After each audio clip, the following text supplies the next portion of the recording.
கூப்பிடாது. ஏன்னா உனக்கு பொம்பளைங்க தான் ரொம்ப பிடிக்கலவா? அழகாக பொம்பளைங்களே கூப்பிட்டு வந்தேன்.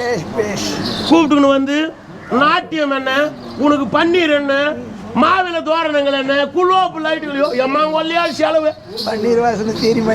பன்னீர் வாசனை தெரியுமா? மொப்பு நாத்தம் கொராட்டு சாணி வாசனையில இருக்கக்கூடிய நீ பன்னீர் வாசனையிலே வரணும். காம்பர் இந்த மலர்கள் கோங்கு இருவாச்சி மந்தாரை என்று சொல்லக்கூடிய காமர் இந்த புஷ்பங்களை போட்டு நீ புஷ்பத்து மேலே நடந்து வரணும்னு பார்த்தேன்.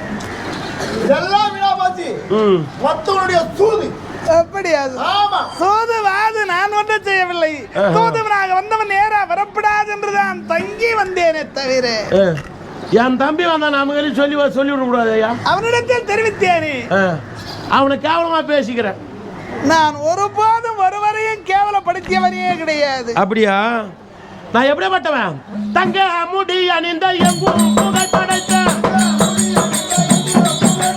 தங்க முடி அணிந்த எங்கும் புகழ் படைத்த, ராஜபதி என் முன் காணாமலே உந்தன் இதயத்தில் மிகவும் போனாமலே.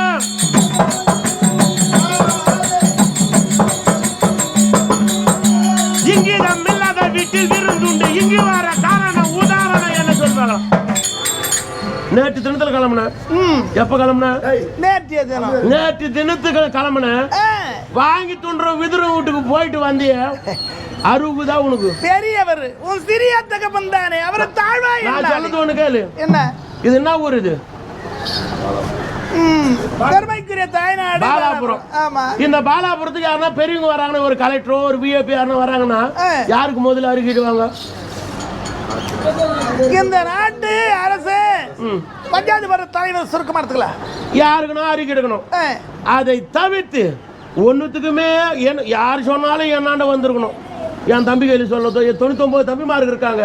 கோணாச்சாரி, பிஸ்மாச்சாரி, கிருபாச்சாரி, பட்டவதன, மகடவதன, ஆணைத்தலைவர், சேனைத்தலைவர், மாமா இருக்கிறார், கர்ணமகாராஜர் இருக்கிறார். இருக்கட்டும், யாருக்குன்னா தெரிவிச்சுக்கலாம். ஏன் உன் தம்பி என்ன கணக்கு இல்லையா? என் தம்பிமாருக்கு இருக்கிறாங்க. தெரிவித்தியானே. நீ என்ன தெரிவிச்ச? நான் நாளைய தினம் வருகிறேன், உன்னுடைய அண்ணனை நான் கோட்டையில சந்திக்கிறேன் என்று சொன்னேனே. அப்படியா? ஆமா.